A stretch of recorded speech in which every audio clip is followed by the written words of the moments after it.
Previously on Alan Wake, Alice has been kidnapped. Alan, please help me. Alice? You'll do exactly what I say if you ever want to see your wife again. I can't tell anyone except my agent Barry. Damn it, Barry, they'll kill her! You're my best friend, and I'm worried that you're not right in the head. The ransom is a manuscript I supposedly wrote that's coming true before my eyes. It happened just the way it was on that page. So dark. I have found only a few scattered pages. I want the entire manuscript. The deadline is in 2 days. I found Mr. Wake's pages. Good girl. How the hell did she get her hands on the manuscript anyway? I don't know. She's resourceful. I told you were too hard on her.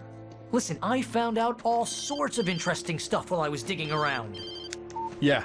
Mr. Wake, it's Sheriff Breaker. We have an FBI agent here, Agent Nightingale. FBI? He's anxious to see you. You'd better come to the station. Okay, I'll be right over, Sheriff. Let's make this quick, huh? Help you folks? Name's Randolph. I'm the manager. We're looking for Rose. Works as a waitress down at the diner. Rose, sure. Nice girl. Who wants to know? I'm Alan Wake. The writer, huh? I heard on the radio you were visiting. Well, I'll show you her trailer. That Rose, she's a nice girl. Always pays her rent on time. As I was saying, Al, I found all sorts of weird stuff from the local newspaper's archives. This place is crazy. Disappearances, mysterious deaths, urban legends come true, and get this, most of this stuff takes place around Cauldron Lake. Well, you ain't wrong, mister. The Indians thought the lake was a doorway to the underworld. I'm the God-fearing type myself. I don't hold with that sort of thing. Yeah, okay. Anyway, there was an island there owned by a guy called Thomas Zane. Now, some of the articles I found about him make him out to be a famous writer, but I ran a bunch of searches, couldn't find a single thing he wrote. Zane was heavily into diving, so much so that the place came to be called Diver's Isle. But the volcano under the lake erupted in 1970, and Zane went down with the island.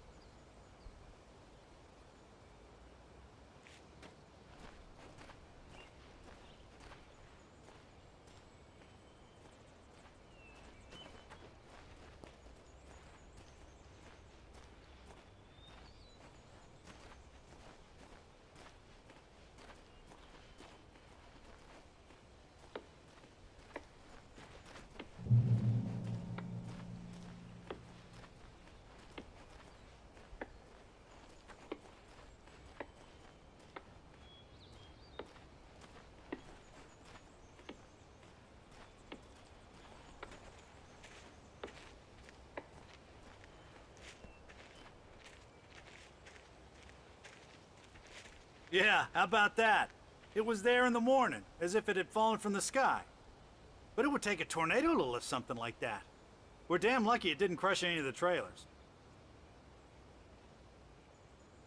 Come on, mister. I'll take you to Rose's trailer.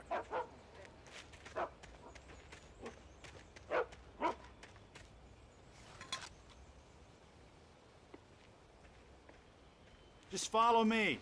It's not far.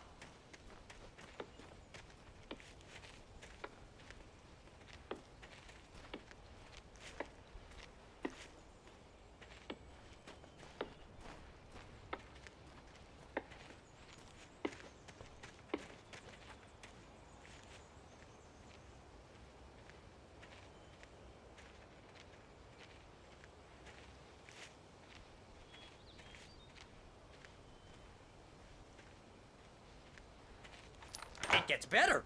A local girl, Barbara Jagger, drowned in Cauldron Lake just a week earlier. They were lovers. Sure, Jagger's a local spook story. The Scratching Hag. Comes for you in the dark. Childish stuff like that. Anyway, Al, I'm just getting to the best part.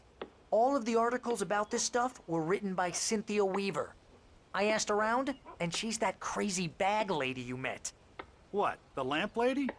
She can be a little loopy, but she's not homeless or anything. Yeah, anyway, she knew both Jagger and Zane before they both died, and she had some kind of a breakdown.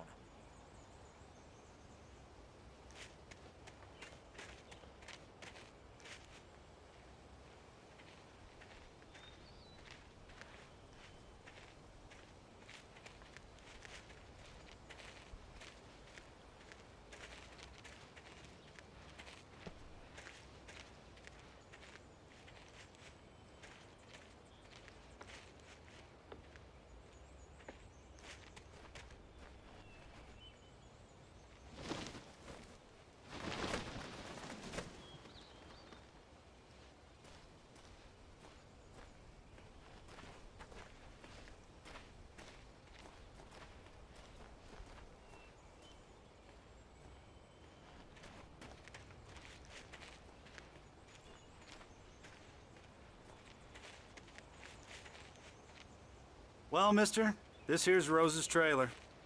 You mind me asking what you want with her? We're just here to talk to her, pal.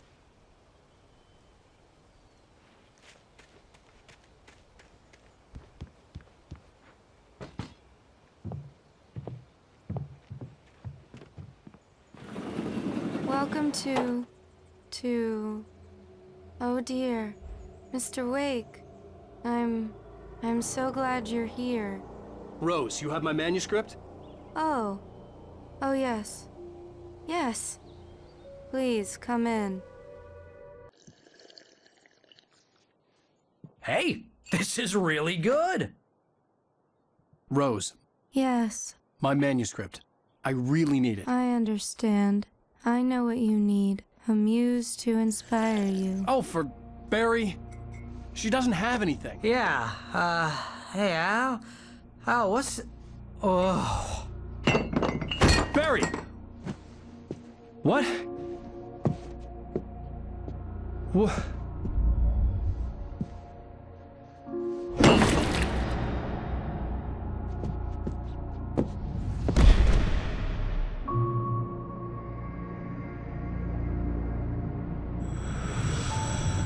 It's coming for you, hiding in my barber's skin.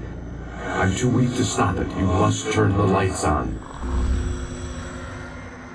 I promised I'd come visit you and your lovely wife.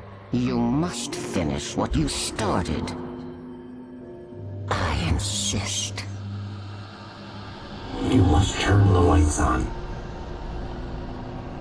Turn the light on. Back to work, boy.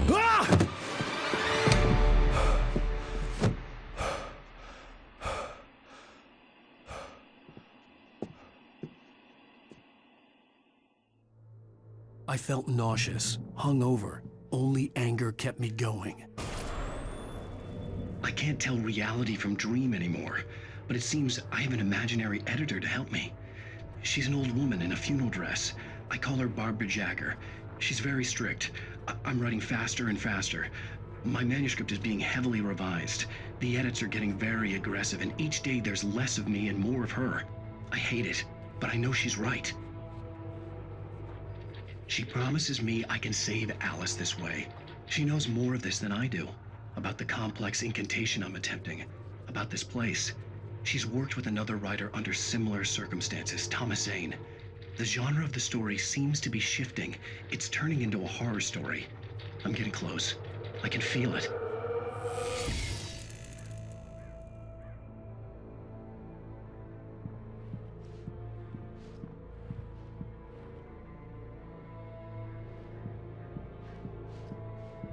Rose took a day from me. I had less than 12 hours left to meet the kidnapper. All I could do was get Barry into the car, work something out once I got on the road.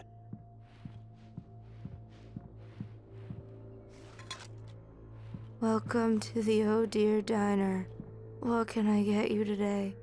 Coffee? I couldn't work up much hate for Rose. Something had used her to get to me and left its mark. First refill is free. Milk and sugar on the counter there. Would you like to hear today's specials? Thank you. A nice day. Come back soon.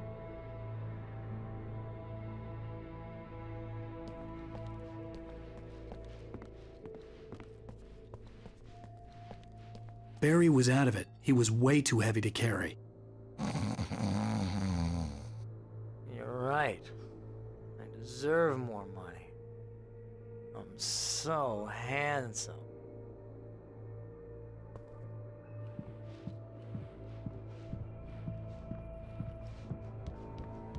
My gun and flashlight were gone. I'd have to find a way to get Barry into the car as quickly as possible. There was no time to waste.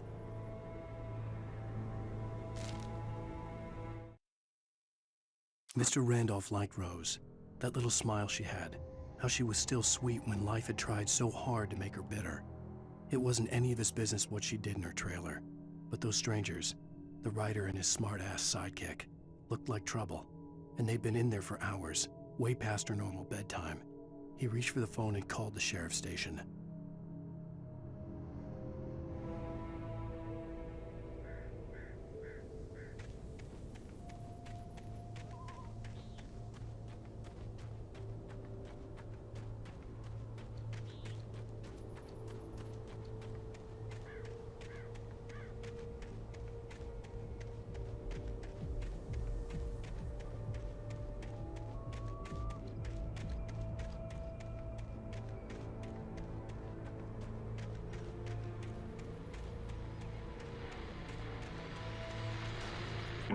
I just stepped outside to catch a breath of fresh air. Let me tell you, the weather's getting heavy.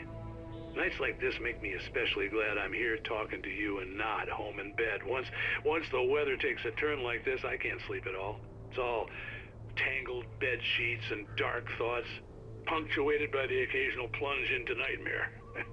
Is it just me? Well, perhaps it is. But I hope I can make the night a little bit easier to get through. Caller, you're on KBF FM. Hey, Pat, it's Walt Snyder. What's on your mind, Walt? Well, I am the way you are, but, well, I can't sleep either, you know? I just been staring out the window here, trying to make sense of it all, but, I ain't been drinking either, you know? I just... Well, you sound like a man with a problem, Walt. I had argument with Danny, and, then I got in trouble with the law, and, I'm just, well... I heard something like that, Walt. Yeah, well, Danny's my best friend, and, they let me out on bail today, and now I'm just alone here at the window, waiting. Man, and there's something in the air tonight, man. I was just outside looking up at the sky above our broadcast tower thinking the same thing. What are you waiting for, Walt? I don't know. Something's gonna happen. I think I better go. Well, Walt, maybe... No, thanks, Pat. Well, good luck to you, Walt. Hang in there. Let's take a little break, folks. This weather's really something else, huh? How can I be sure?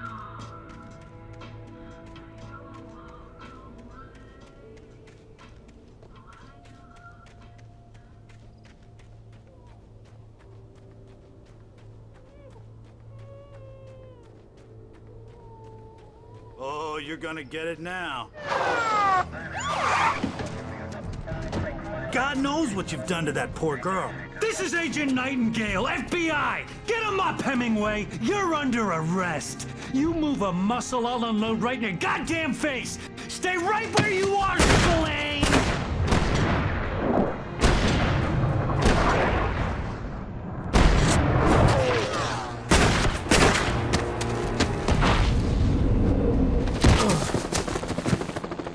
What are? I'm standing right here, you goddamn maniac!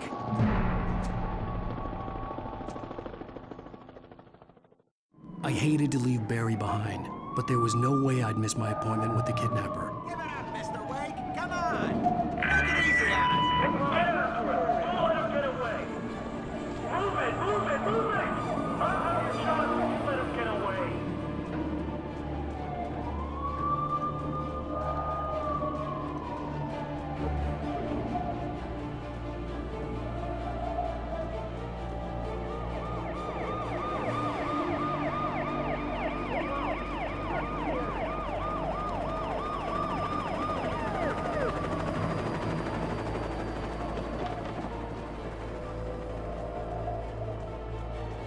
There he is! Freeze! Okay, men, keep your eyes peeled. He's gonna try to make it through here. Oh, damn. We ran out! Wait! Where'd he go? Wait! God damn it! Where'd he go? Wait! Keep an eye out!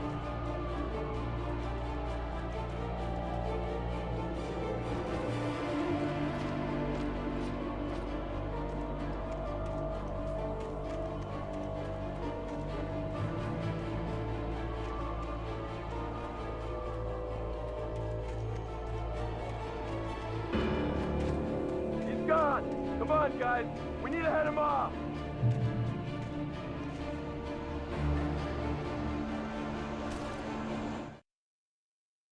For decades, the darkness that wore Barbara Jagger's skin slept fitfully in the dark place that was its home and prison.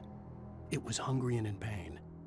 It dreamed of its nights of glory when the poet's writing had called it from the depths and given it a brief, terrible taste of power and freedom. The rock stars had stirred it from the deep sleep the poet had sunk it back to in the end. When it sensed the rider on the ferry, it opened its eyes.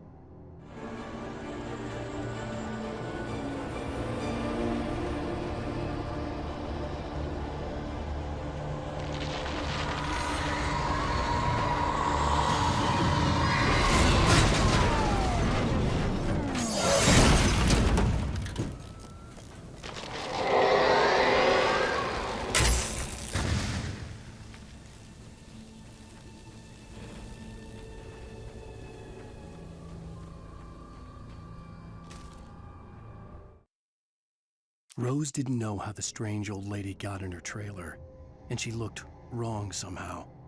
The woman showed her teeth in an approximation of a smile and traced a finger down Rose's cheek. "Pretty girl," she said. Rose felt as if she was falling asleep, but her knees didn't buckle. The crone spoke in a whisper, her words ice cold and dark in Rose's ear.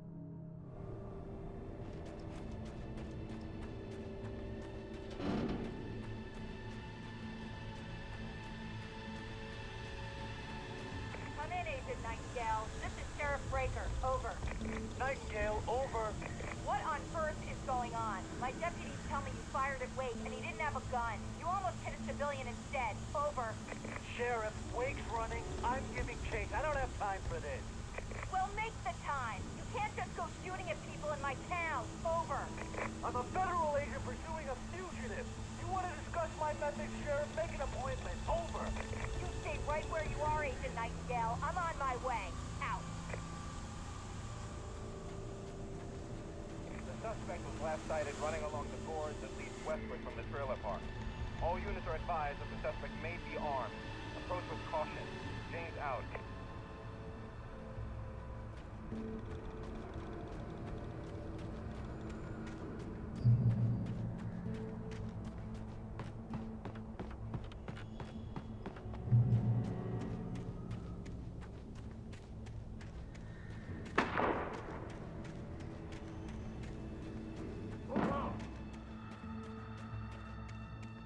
Search the area.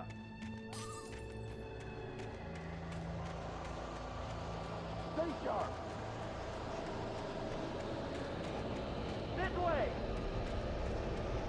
Over here.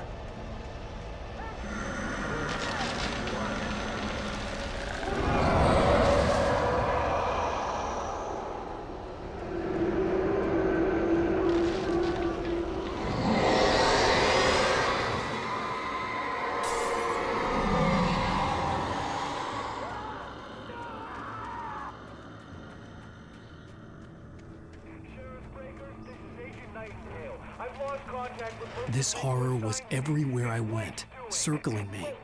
The cops didn't stand a chance. They were after a rider, not a monster.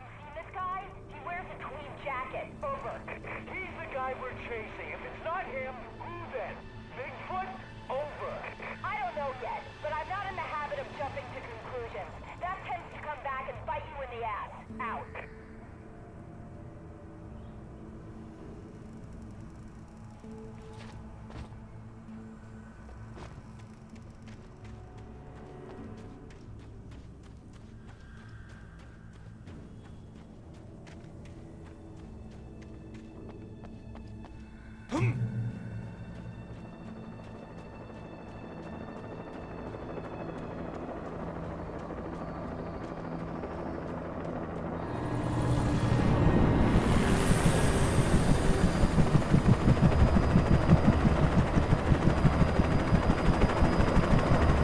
You on the ground.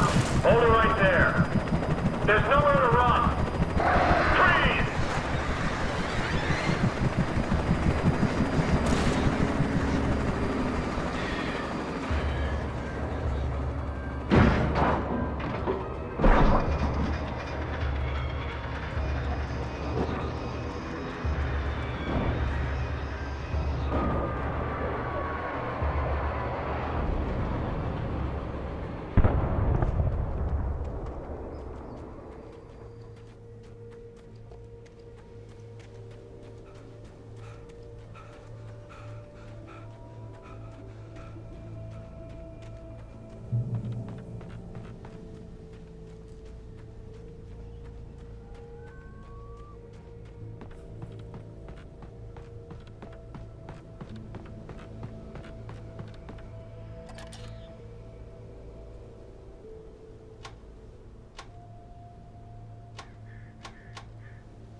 I could see the lights of the radio station in the distance.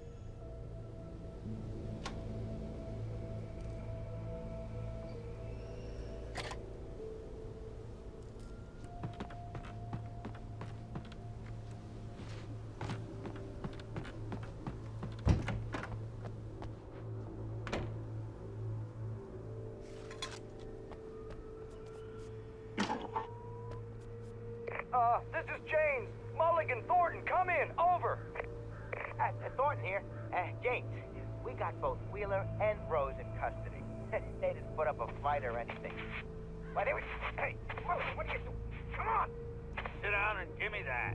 James, Mulligan here. Over. Go ahead, Mulligan. Over. We got Wheeler and Rose here. Wheeler's drunk or hopped up on something. Speaking of which, that Fed had a pretty distinctive whiff of Otis Scotch about him, if you know what I mean. Over. I don't have anything on that, Deputy Mulligan. Over. Well, whatever. Anyway, Rose is just being plain weird here. You better get Doc in to take a look at both. Over. Gotcha. You better get them here quickly. The, Fed's gonna want to interview Wheeler. Over. Oh, yeah, I'll bet he does. Looks like they have a lot in common. Mulligan out.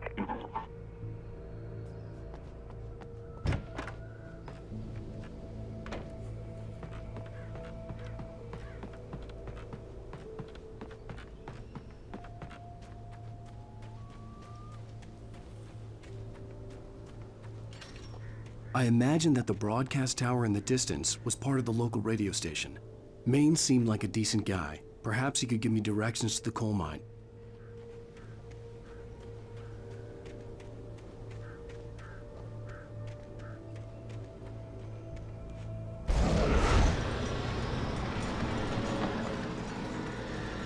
Unnatural shadows clung to the gate. The darkness that was after me was trying to stop me. I wouldn't get through without a light.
It took me a moment to recognize the flashbang grenades.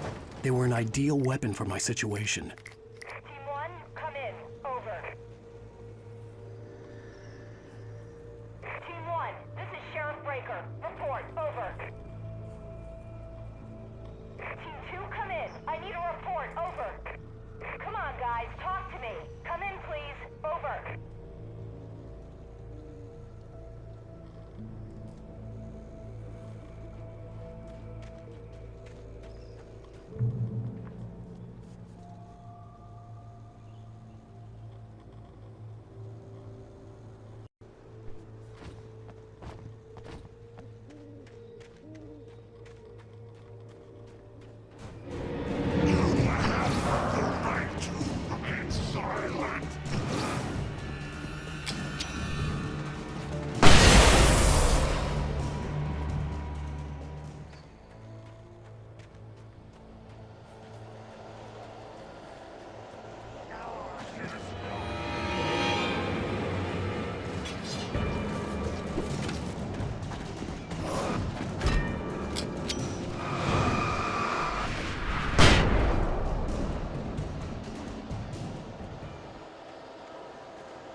here's another call.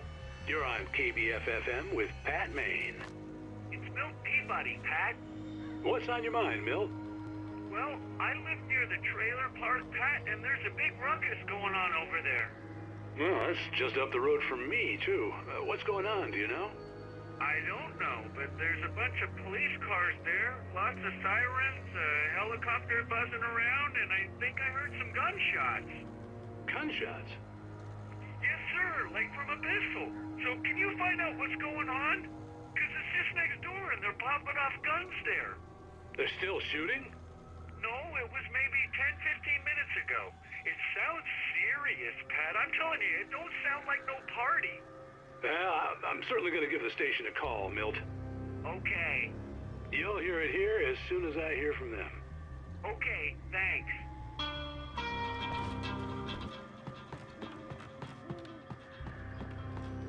You have heard of the series or Standees again. You are my last.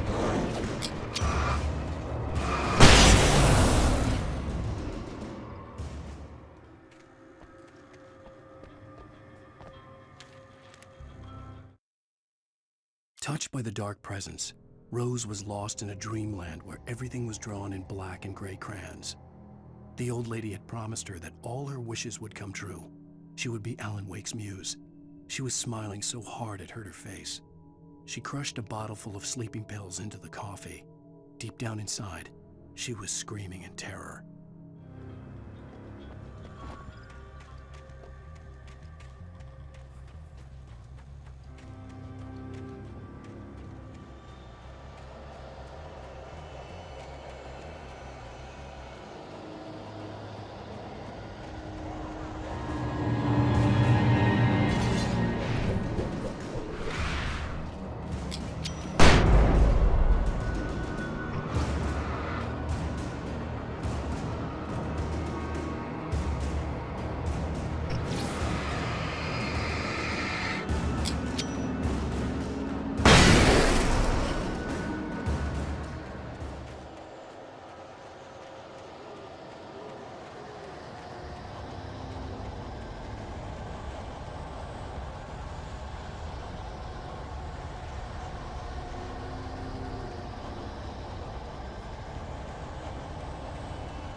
I hoped Maine could lend me a car to get to the coal mine. Why, hello, Lorna. What do you have for us?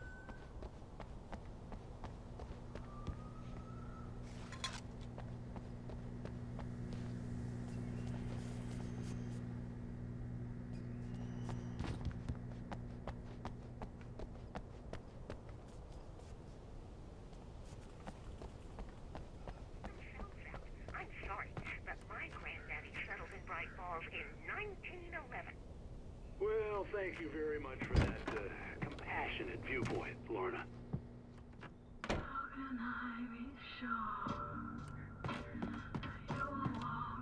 Oh, here's a little surprise.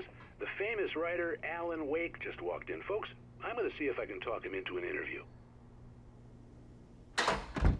Come on in, Mr. Oh, I'm so glad you could find the time to do this, Mr. Wake. Nowhere to run now, Dan Brown. You back away from me. Don't hurt it. Whoa. Everyone calm down. Put the gun down. We're all friends here, right? Cool your jets, Nightingale. We got him. Judas Priest! What the hell's the matter with you? There's a civilian in there.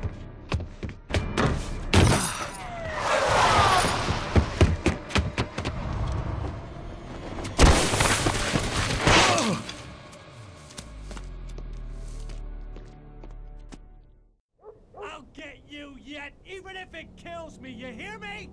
You hear me, H.P. Lovecraft? I had fallen off so many cliffs it was ridiculous. That's what you get for naming a book The Sudden Stop. It was probably good I hadn't had the chance to tell Maine where I was going. I'd have to lose the cops and find my own way to the mine.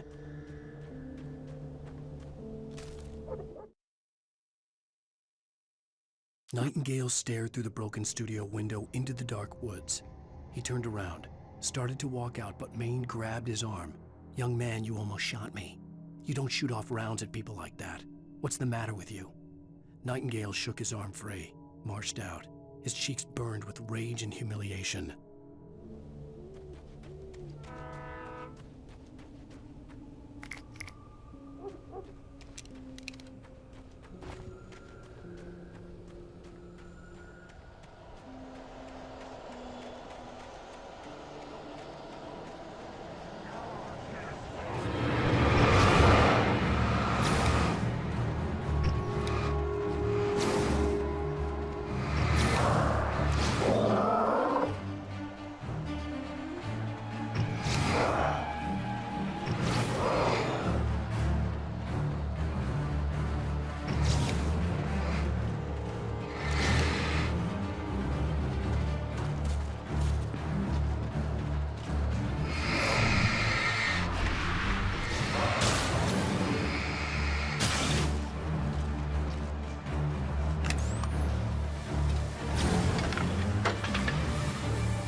Danny had stepped out, but what stumbled back in was something else. Something alien. A monster. Walter tried to kill it, first with his fists, then a chair. It wouldn't die. Instead, it kept coming, unaffected by the beating it had taken. After Walter managed to kick it down the cellar stairs, fear took over. He ran, got behind the wheel, gunned the engine. The booze wouldn't make him forget, but he knew he had to try.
There was no sensible reason for the power company work lights to be here. It was almost as if they'd been left for someone like me to use.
The bulldozer's engine roared to life. Mud and rocks flew as it fought for traction.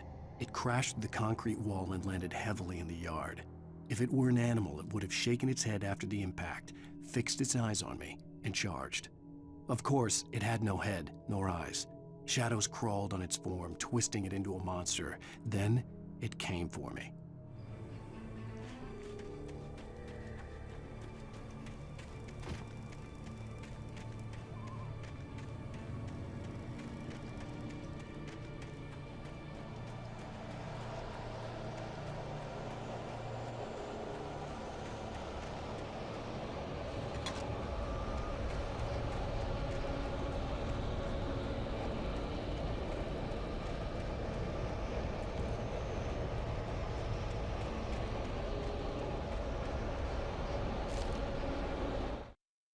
Sarah trusted her gut, and her gut said Agent Nightingale was an asshole. He felt wrong, and it wasn't just the smell of stale booze. It was in the way he flashed his badge, pulled rank, the look in his eyes when he wanted answers. Where was Alan Wake? What was this about an accident? Where was his wife? And most importantly, why did she let Wake go? He wouldn't answer her questions. Federal business was all he'd say.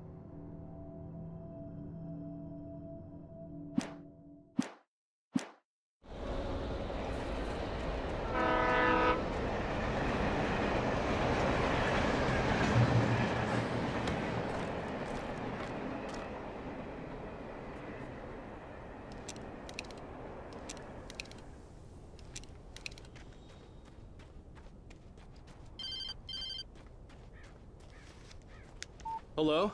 The most stubborn man I've ever met. Alice? Alice? Alan, I'm so afraid. Keeps me in the dark. Please help me. I look at you, Alan, and it's not you. Something else. Looking out from behind your eyes. Alice, I'm here. I'm so alone here. It's all gonna go to hell. You need to be careful. Cooperate. The connection had been terrible, but that wasn't the only thing that hadn't been right with the call. She sounded wrong somehow, but she had called me.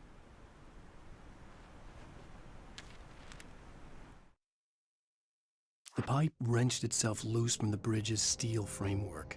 Wrapped in darkness, it floated in midair, twitching. For a moment, I didn't understand what I was looking at. The heavy object lurched at me with impossible force. I threw myself out of the way, but just barely. When I turned my flashlight on it, it shook in a dark rage before it flew at me again.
I could see a railway bridge up ahead, and a warehouse of some sort on the opposite shore.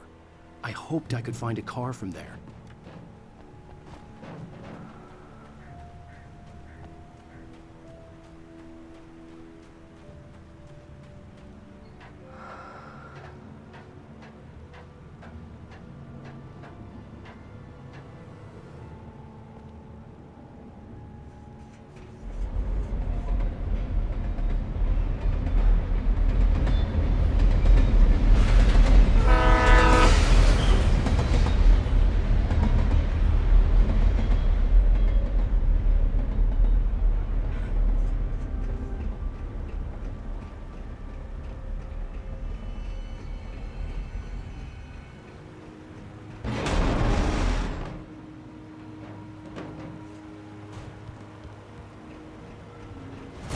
darkness that was pursuing me was growing stronger, and it was taking over everything in its path.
I slammed the door shut right in his smug face. He pleaded for me to open the door. True to form, the asshole actually thought I would obey.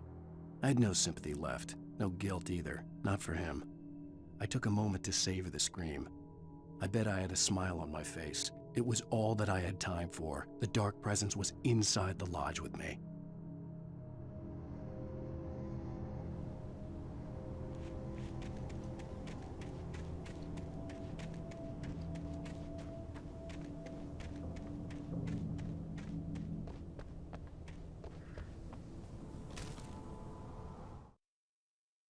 Even after all this time, hearing the Night Springs theme caused a surge of conflicting emotions in me. It'd been my first real writing gig. Barry had known a guy who knew a guy, and suddenly I'd been a semi-regular writer on the show. I'd always been ashamed of the job. Felt it was trash. I'd wanted to be an artist, a novelist. I'd been naive back then. It had taken a long time to learn to be proud of the work.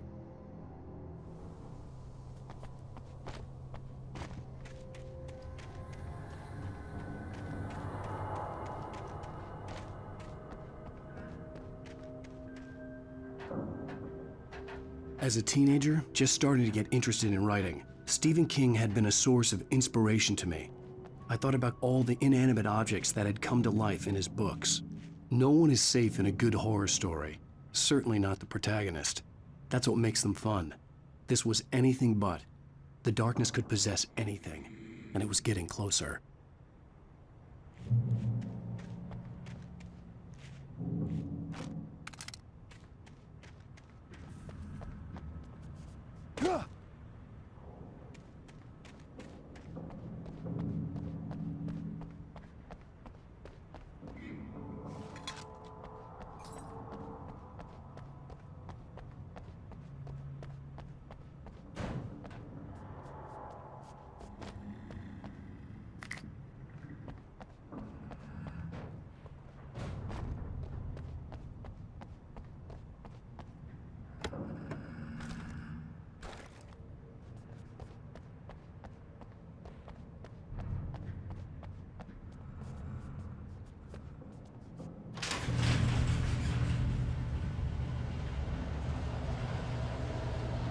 Did you call 911?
We take the facts of our existence for granted, unaware that they are merely a thin veneer of desperate self-delusion, covering a vast cosmos of madness and horror. All too often, the stars are right. In Night Springs. Tonight's episode, a family occasion.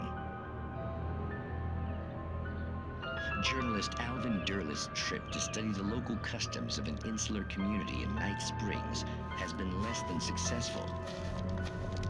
Until tonight. Well, I'm glad you changed your minds about this. Ancient customs, local mythology. My editor loves this kind of stuff. Well, Mr. Derleth, we don't want to feel like we're on exhibition, but you have demonstrated the seriousness of your intent. Oh, I am serious. Really, just do your thing. I'll stay out of your way and observe. Actually, I thought you could assist us. I'm afraid we are a man short. It would provide you with an intimate perspective. Could I really? Of course, Mr. Derleth. Well, I guess that's the least I... What would I have to do? Oh, here. Let me show you with a kiss.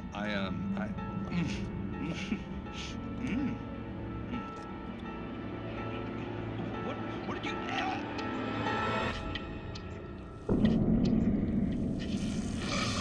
Oh, Mr. Derleth, you have well pleased Nixie Perka, the dweller in flesh. Your body shall host his 1,000 young, and all shall be glory.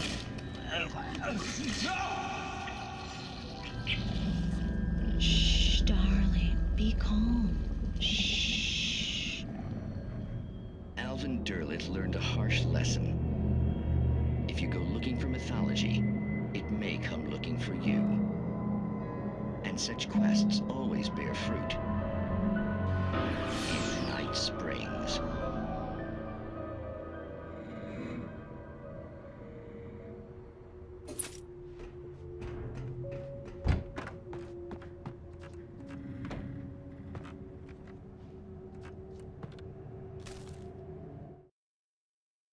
The darkness surged towards me, sucking everything loose from the ground into its depths, tugging at my clothes.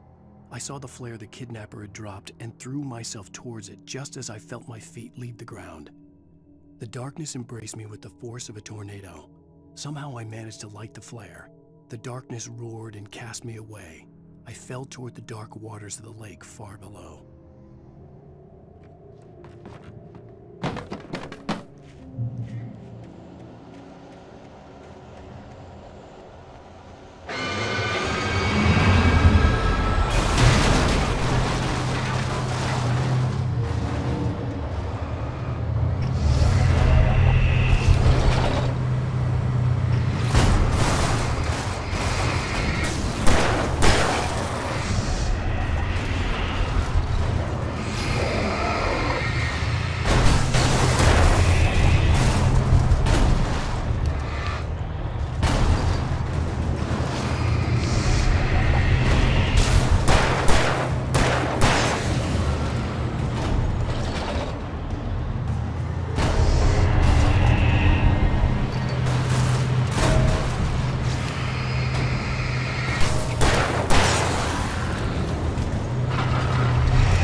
never been this glad to see the sunrise. I had a couple of hours to get to the coal mine.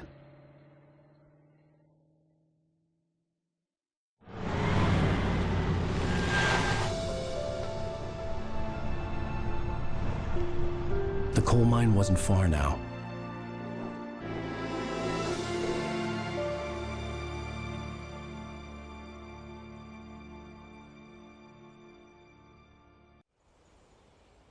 Today, I would meet the kidnapper, and he would give me Alice. I wouldn't give him any other choice.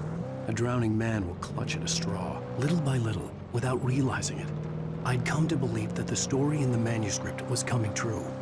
The current of its narrative had taken me deeper and deeper into dark waters. Alice had been taken from me. Barry was probably in jail. I was a fugitive from the FBI. The whole world taken over by the dark presence was trying to destroy me. It all felt real, but it matched a textbook case of insanity.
This is Pat Main, and you're listening to KBF-FM. Folks, I want to apologize for kind of abandoning you to that looping music track last night, but I was detained. You see, I encountered a big-shot G-man with an itchy trigger finger who could use a lesson in manners and a boot in the ass, not necessarily in that order either. Now, folks, I know I'm not being very informative here, and I apologize for that. I really should just keep quiet, but I'm just so peeved right now, because some people just shouldn't be carrying badges. I'm just glad that our Sheriff Breaker was there to straighten things out. And if someone I met last night is listening, let me just say, I'm sorry if my mouth got you in trouble. I'm pretty sure you're not the bad guy here. Godspeed, son. I hope you know what you're doing. Now, on a lighter note, I'll be talking to Dr. Nelson all morning. But first, a little music.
Welcome back to KBF-FM.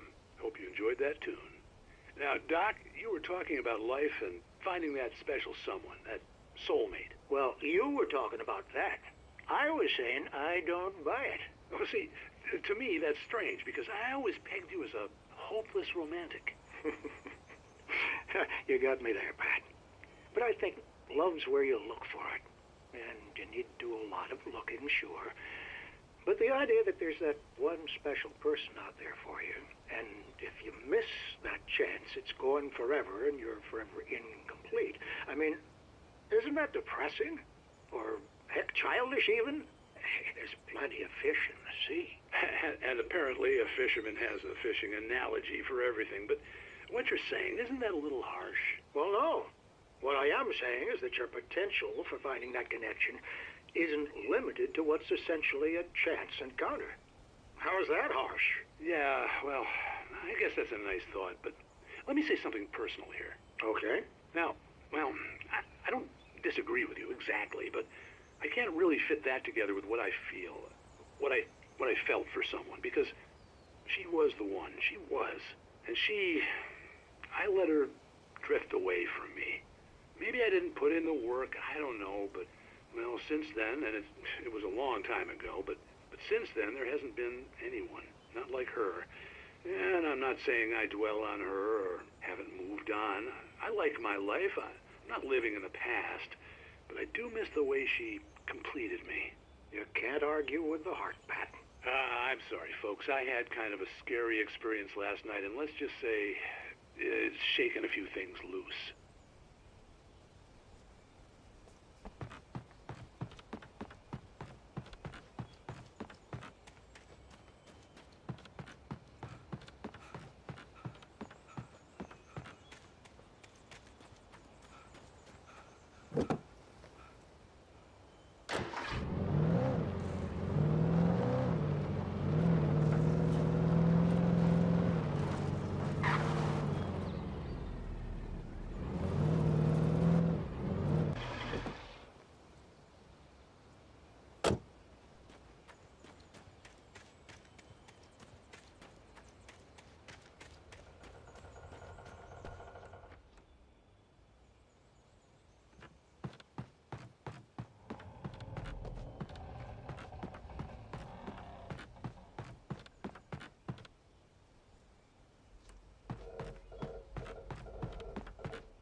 For Mott, spying on the writer on the ferry had been a disappointment. His boss had made Wake out to be something special, but Mott hadn't been impressed. He'd gotten a good long look at the wife, though, and he liked what he saw.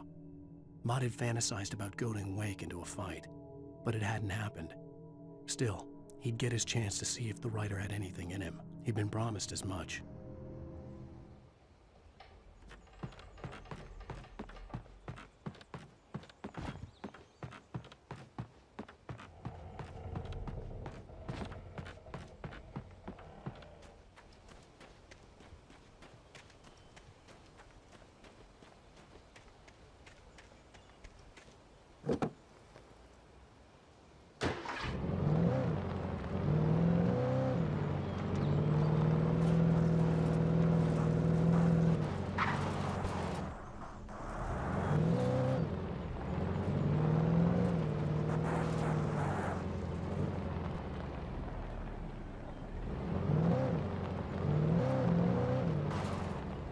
I was early. I was supposed to meet the kidnapper at noon in the main building. The coal mine was quiet. It was a museum now.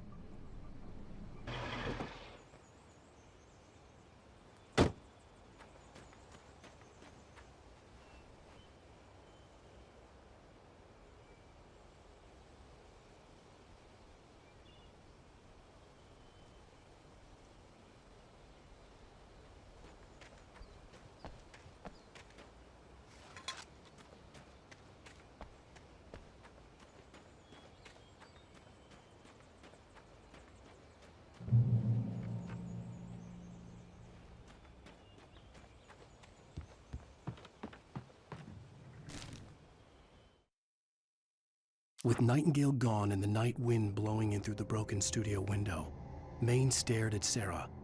The sheriff looked away. Maine's voice shook with barely controlled anger. That boy's doing more drinking than thinking. I hope you know what you're doing, Sarah. He's got a sickness in his eyes. You take my word for it. He wants Wake for a reason, and it's not for anything good.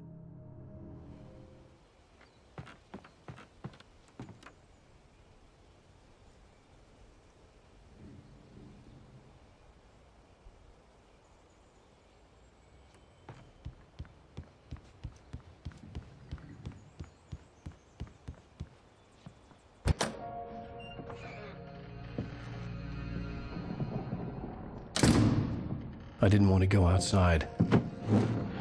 Cops had to be looking for me. The noon sun turned the place into a sauna. The day dragged on. Different scenarios ran through my mind. Ways of how I'd torture the kidnapper to get Alice back. Or the different horrible things he could have done to her. I imagined her dead. I had no way of knowing she was still alive. It was killing me. I was running on blind hope. It was all a waste of time. The bastard never showed up.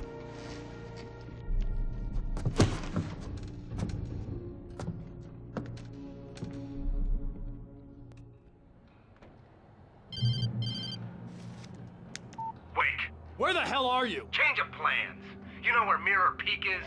It's a big mountain north of where you are. You follow the path from the mine, you can't miss it. There's a lookout point there. I'll be waiting. I'm through being jerked around You by want you. to see your wife alive? Because if you do, you better watch what you say to me.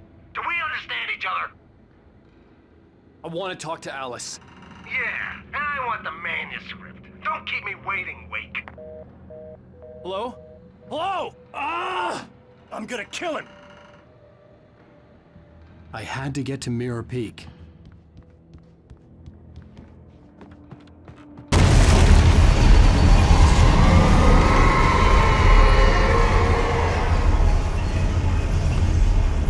It was close, maybe closer than ever before.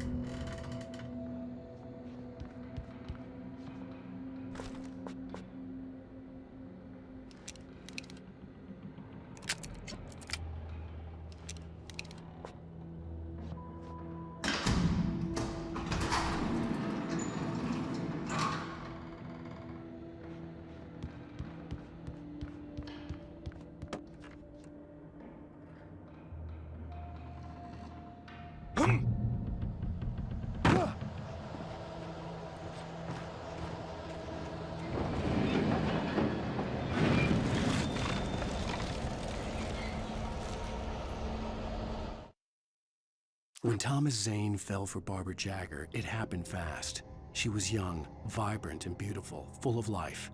He had never been a very happy man, and without any seeming effort, she had changed all that. Zane felt good for the first time in his life. Everything she did was another piece of a jigsaw puzzle he hadn't even known he'd been missing. And best of all, she made the words flow, strong and sharp. She was his muse.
The only way to reach the hillside ahead was to go through the building. I had to find a way to avoid electrocution.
Some of the taken retained echoes of their former selves, but these were just the nerve twitches of a dead thing.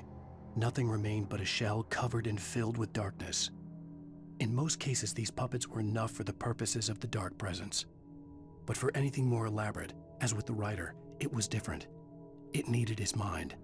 And so rather than taking him over completely, it merely touched him.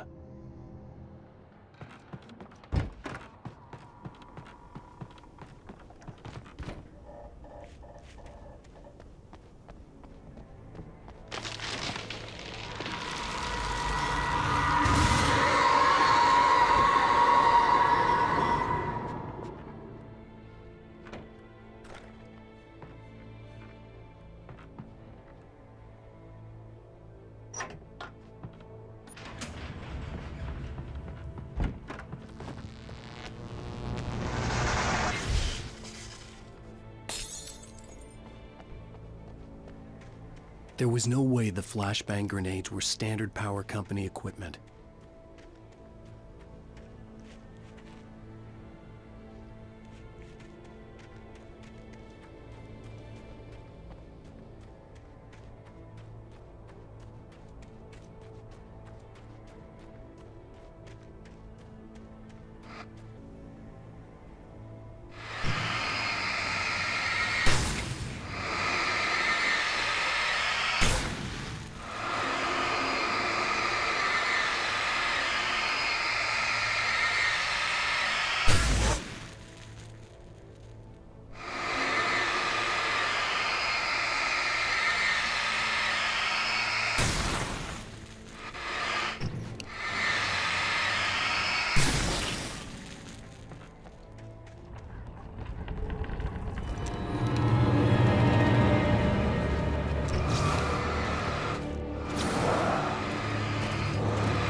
I stared through the bars of the jail cell. Barry stood behind me, swaying on his feet, looking as ill as I felt. Agent Nightingale stood on the other side of the bars with Sheriff Breaker. Nightingale had a stack of manuscript pages in his hand. He seemed unhinged as he gloated. Well, I've got you now, Raymond Chandler. It's all here. All the evidence, including conspiracy to murder a federal agent.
I had no real plan. I was going to give the kidnapper all the manuscript pages I had for Alice. If that wasn't enough, I'd hold him at gunpoint and make him talk.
The dark presence was moving ahead of me in the same direction I was going. A cold feeling settled itself in the pit of my stomach. Was it going for Alice?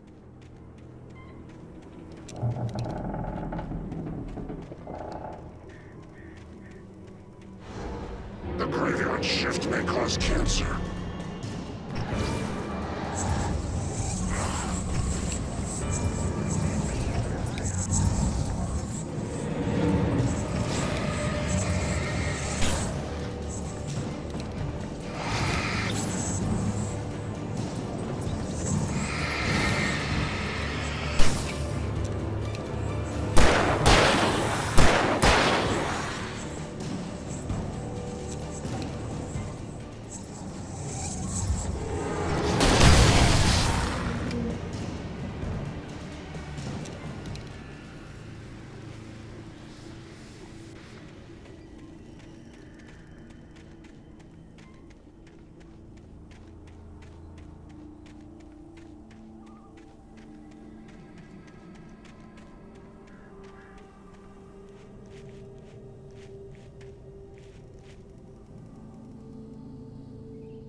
I lifted the page in front of my eyes and read it. In it, I lifted the page in front of my eyes and read it. In it, I lifted the page in front of my eyes and read it. In it, I lifted the page in front of my eyes and read it. In it, I lifted the page in front of my eyes and read it. In it, I lifted the page in front of my eyes and read it.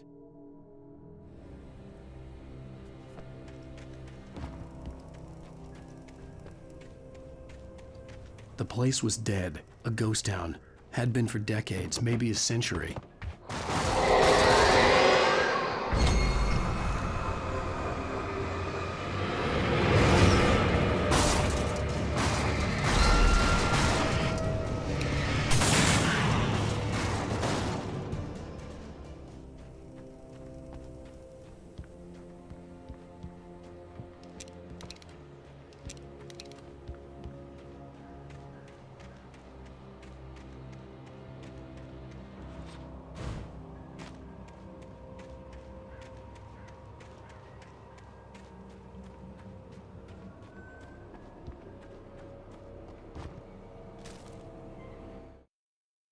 Things were never as simple in real life as in fiction. I had lost count of the times I had wished there'd be a clear reason for my writer's block. Something to fight, something to lash out on. There wasn't. I was filled with doubt.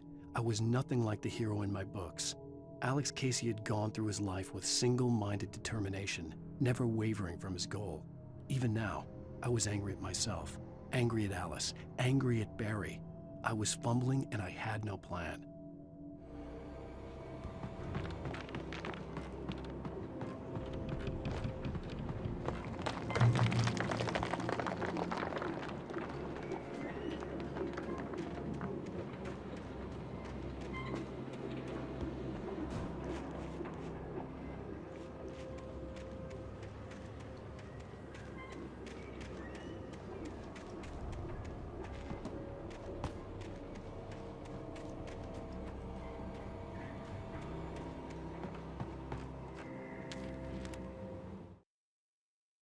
Doc sat down heavily. He examined Barry and Rose. Barry was already recovering. Rose was another story. She was conscious, but she was barely present, almost delirious, disturbed, touched in the head, they used to say. It wasn't the first time Doc had seen someone in such a state, but it had been over 30 years. Doc poured himself a stiff drink. He hadn't forgotten a thing.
I needed a key for the door.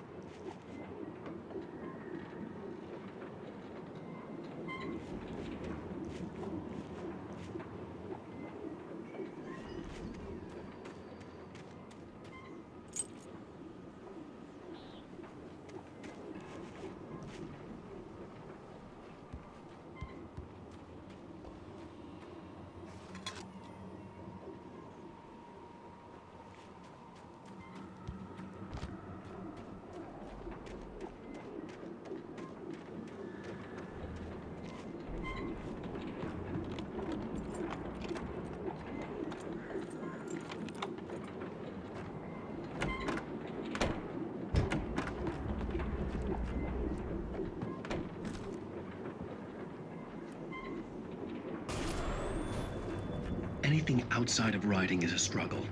I feel ill. I managed to make my way downstairs. There's a shoebox filled with books and papers by Thomas Zane. It's very hard to focus, but I managed to read some of it. He's a poet, and a good one. He writes of muses and creators summoning fabulous things from a magic lake, using his powers to shape the world of a realm of gods and dreams and demons, dark things that wait for a chance to slip through, wearing the flesh of men as disguise. Zane writes about himself, his girlfriend being taken over by a dark presence, about growing scared of the lake. Zane believes it's a mirror to the gaping void of darkness above, where some Lovecraftian presence lurks. I crawl back upstairs. I'll borrow these things for my story. They ring true. They fit.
The kidnapper had sent me a text. The message was full of spelling errors and insults. It was telling me to hurry up.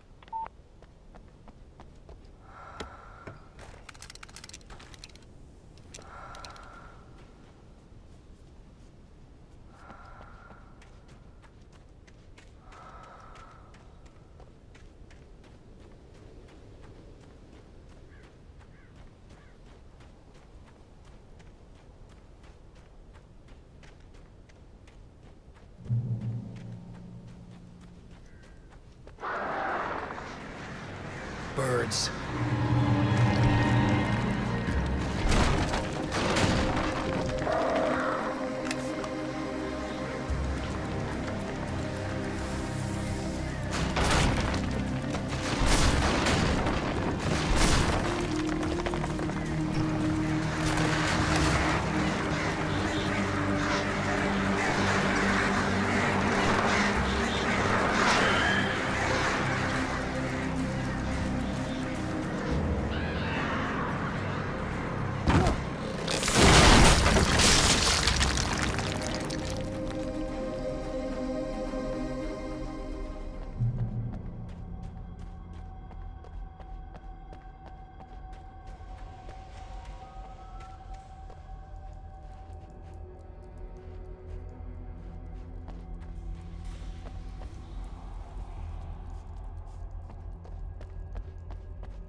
Without warning, the headache stabbed at my brain.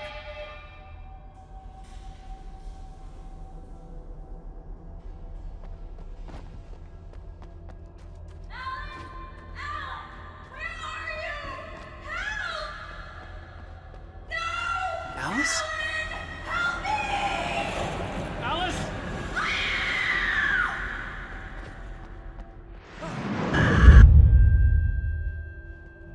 I'm losing it. I gotta get out of here.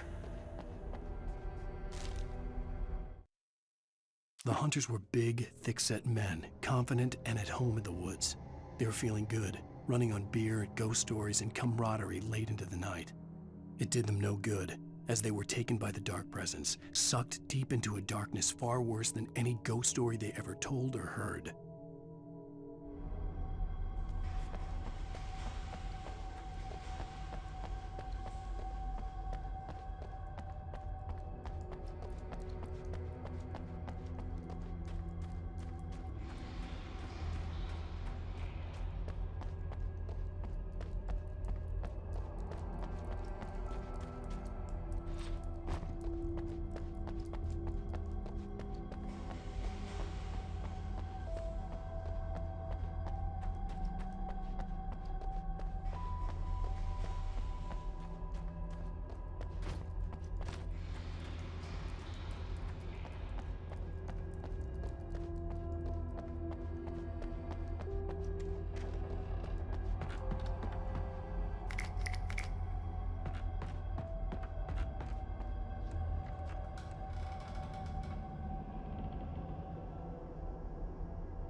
Even behind the closed doors and curtains of his grimy room at the Majestic, the local motel, Nightingale could feel the locals' eyes on him, the unrelenting pressure of their judgment.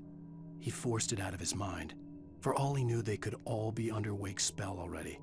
You do what you have to do to get the job done. He took comfort from the bottle in his hand. Please, he thought, just let me get through this.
I'd have to make my way up this mineshaft in order to go on.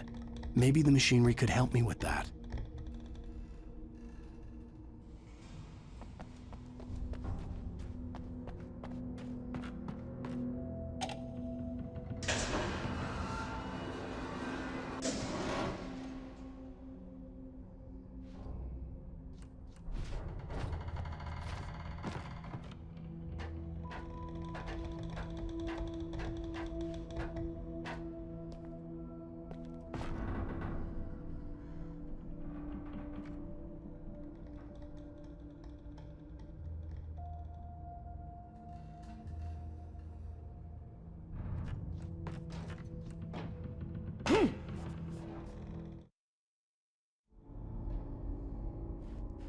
I'd have to make my way up this mine shaft in order to go on. Maybe the machinery could help me with that.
Another cable car.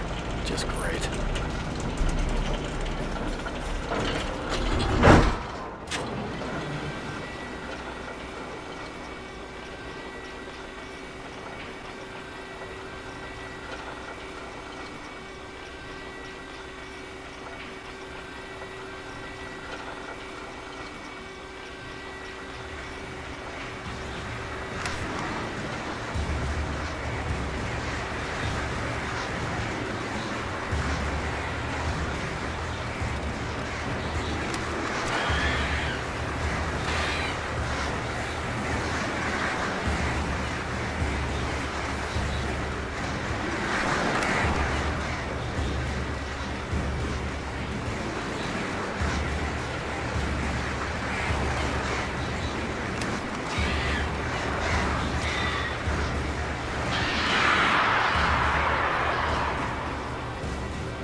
Shit.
Maud had checked all of Stucky's rental cabins.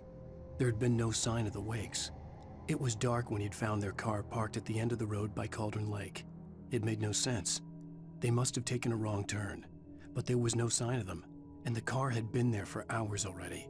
Frustrated, Mott stood on the rotten ruin of the footbridge that had once led to Diver's Isle before it sank beneath the waves years ago.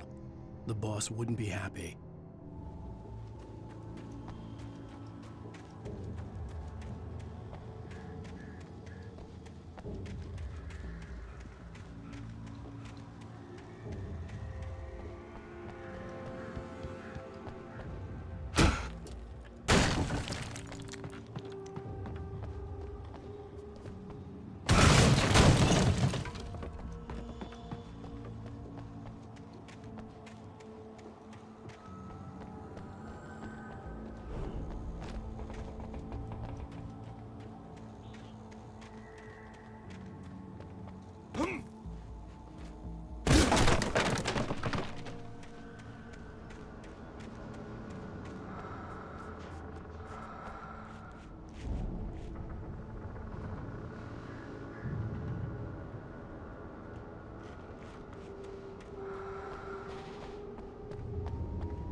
I could see Cauldron Lake. I thought I could make out the spot where the island and the cabin had been.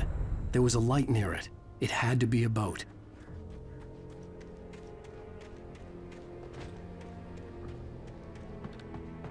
I was close now. I had to get there fast.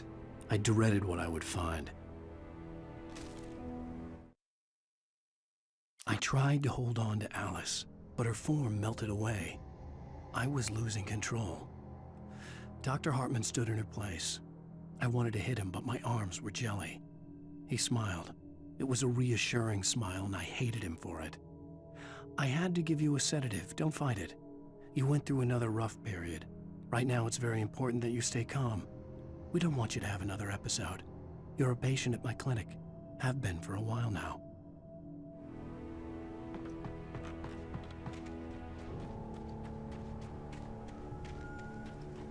Wait! Are you? Wait! Hey, I'm here! I'm coming! No! Get away! I'm sorry. Please, lady. The boss didn't know who he was messing with. I didn't know. I swear I didn't know. We don't have his wife. We don't know where she is. She's probably drowned. We just said we had her to make him play ball. You see? To get him writing for us. Please. Please. Oh. I'm sorry. Please don't hurt me. Ah! Ah!